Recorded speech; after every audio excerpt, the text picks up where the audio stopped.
नमस्ते। जरा सोचिए, एक ऐसी सीक्रेट लैंग्वेज के बारे में जिसमें सिर्फ 4 अक्षर हैं।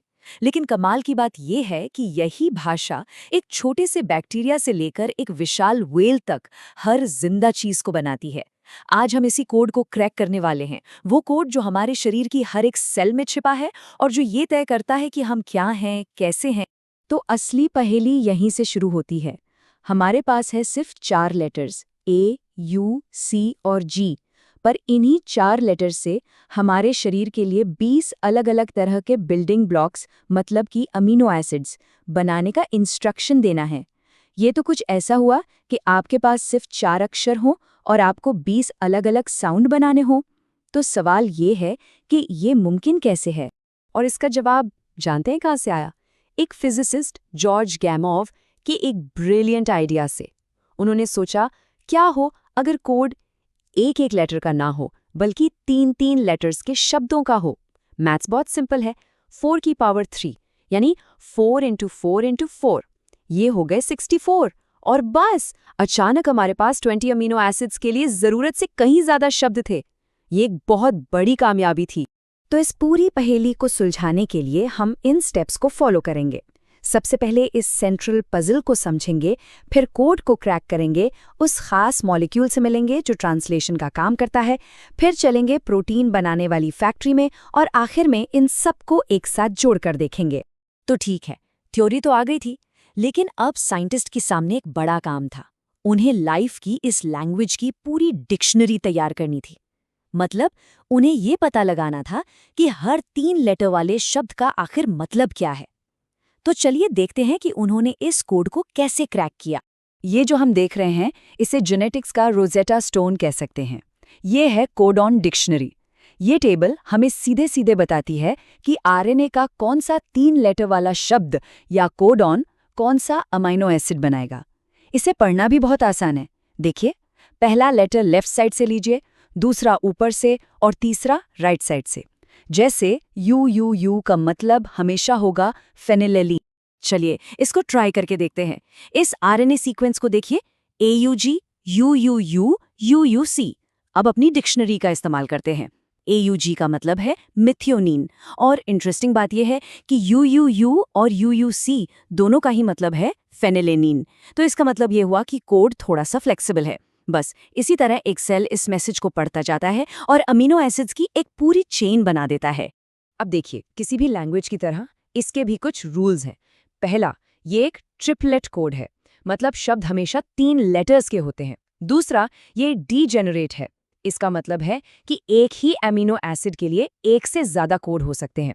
जैसे बड़ा और विशाल का मतलब एक ही है। लेकिन ये अनएम्बिगुअस यानी स्पष्ट भी है। एक शब्द का एक से ज्यादा मतलब कभी नहीं होता। इसमें सेंटेंस की तरह स्टार्ट और स्टॉप सिग्नल्स भी हैं। और सबसे हैरान करने वाली बात, ये लैंग्वेज लगभग यूनिवर्सल है।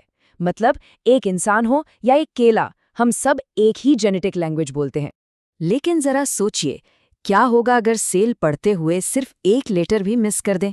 क्या होगा अगर वो 3-3 के ग्रुप को गलत जगह से पढ़ना शुरू कर दे?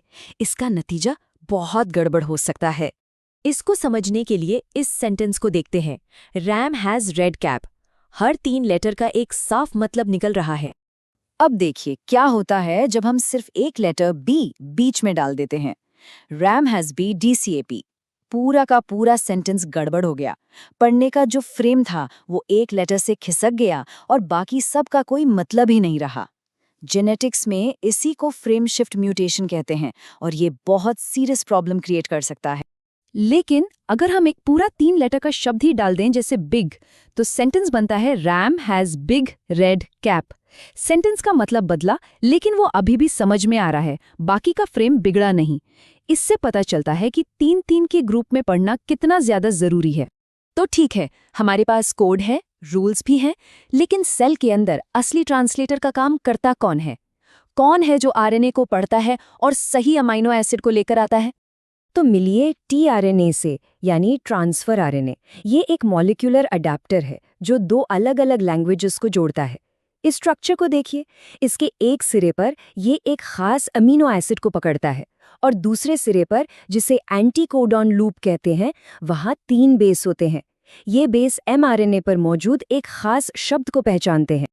असली मैजिक इसी एंटीकोडॉन में है। ये mRNA पर मौजूद कोडॉन का एकदम परफेक्ट कॉम्प्लीमेंट होता है, बिल्कुल ताला और चाबी की तरह। मतलब अगर mRNA पर USC लिखा है तो उससे सिर्फ AUG एंटीकोडॉन वाला tRNA ही जुड़ सकता है। और यही चीज ये पक्का करती है कि हर बार सही अमीनो एसिड ही लाया जाए। तो हमारे पास ब्लूप्रिंट यानी mRNA भी है और ट्रांसलेटर यानी tRNA भी। तो अब चलिए सेल की प्रोटीन बनाने वाली फैक्ट्री में, जिसे कहते हैं राइबोसोम, और देखते हैं कि ये सब मिलकर काम कैसे करते हैं। ये है राइबोसोम, एक कमाल की मॉलिक्यूलर मशीन। देखिए ये कैसे काम करती है।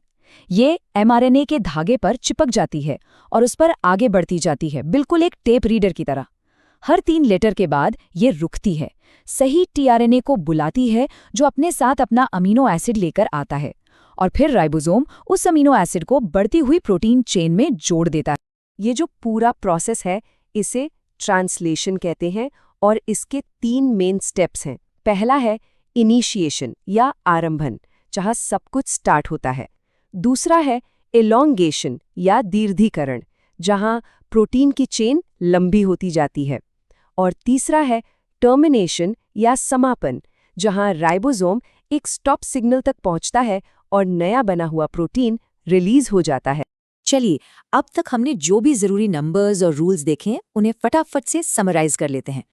ये टेबल एक तरह से लाइफ के कोड की समरी है। तो याद रखने वाली बात क्या है? कोड ट्रिपलेट है, मतलब 3 बेस का। टोटल कोडॉन्स हैं 64। इनमें से 61 कोडिंग है, मतलब अमीनो एसिड बनाते हैं, 1 स्टार्ट कोडॉन है और 3 स्टॉप कोडॉन है। और ये सब मिलकर बनाते हैं 20 अलग अलग तरह के अमीनो एसिड्स। यही वो नंबर्स हैं जिन पर पूरी लाइफ टिकी है। और ये सब हमें एक बहुत ही जबरदस्त सवाल पर लाके छोड़ता है। अगर पूरी जिंदगी एक यूनिवर्सल कोड पर चलती है तो क्या हम उस कोड को लिखना सीख सकते हैं? क्या भविष्य में हम सेल्स को बिल्कुल कंप्यूटर की तरह प्रोग्राम कर पाएंगे, उन्हें नई दवाइयां बनाने या बीमारियों से लड़ने का ऑर्डर दे पाएंगे? यही जेनेटिक इंजीनियरिंग का भविष्य है, और इसकी शुरुआत होती है इसी सिंपल लेकिन बहुत ही पावरफुल कोड को समझने से। इस बारे में जरूर सोचिएगा।